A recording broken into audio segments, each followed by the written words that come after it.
Hi, welcome to pro school. आज हम लोग देखेंगे वैम्प सर्वर को कैसे डाउनलोड इंस्टॉल करके अपने कंप्यूटर में यूज़ कर सकते हैं। वैम्प सर्वर को डाउनलोड करने के लिए डिस्क्रिप्शन पे दिया हुआ लिंक पे जाइए तो ऐसा एक पेज ओपन हो जाएगा। इस पेज का नीचे जाके आप लोगों का डाउनलोड का दो ऑप्शन मिल जाएगा। यहाँ पे अपने कंप्यूटर का बिट के हिसाब से आप लोग इसे डाउनलोड कर सकते हैं। In my case it is 64 bit, तो हम लोग 64 बिट को डाउनलोड करेंगे। डाउनलोड बटन पे क्लिक करने के बाद ऐसा एक पॉपअप विंडोज ओपन होगा।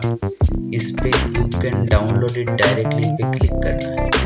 क्लिक करने के बाद हम लोगों का ऐसा एक विंडोज ओपन होगा जिसमें लिखा हुआ रहेगा फाइल कुड नॉट फाउंड और is not available. It is because vamp server update हुआ है, तो हम लोगों का ये वर्जन अभी अवेलेबल नहीं है।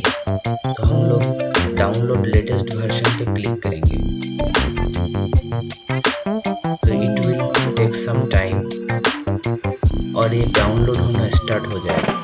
डाउनलोड होने के लिए कुछ समय लगेगा। डाउनलोड होने के बाद डबल क्लिक ऑन वैम्प server, set language English, press okay, accept the term and condition, click next. Next, you can choose the directory if you want, or you can keep the default directory also. Click next. You can keep the default installation here, or you can customize the installation. For now, we are keeping the default installation. Click next. Choose a location for shortcut icon, or you can keep the default. Click next. Click install. Again it will take some time.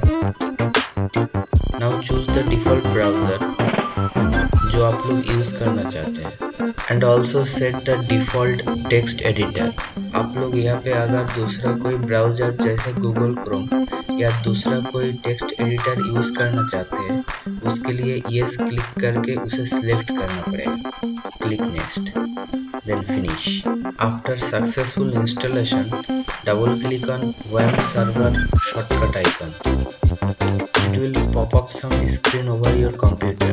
आप default browser में जाके type कीजिए local host, तो ऐसा एक page open हो जाएगा। वैम्प server installation के टाइम में अगर आप लोगों का एंटीवायरस या विंडोज डिफेंडर कुछ एक्सेस मांगता है या कोई वार्निंग दिखाता है, तो वैम्प सर्वर को एक्सेस दे दीजिए, नहीं तो ये आपका कुछ इम्पोर्टेंट फीचर ब्लॉक कर देगा। Now let us open the PHP admin, तो ऐसा एक पेज ओपन हो जाएगा।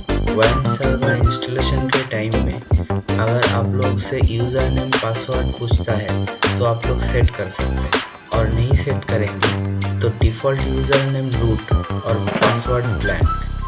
क्लिक गो। PHP माई एडमिन पे हम लोग नया टेबल बना सकते हैं, डिलीट कर सकते हैं, इंसर्शन कर सकते हैं, एंड और भी बहुत सारा क्वेरीज अप्लाई कर सकते हैं। हम लोग यहाँ पे SQL queries run and execute करेंगे। अगले लेसन पे हम लोग डेटाबेस क्रिएट करना सीखेंगे।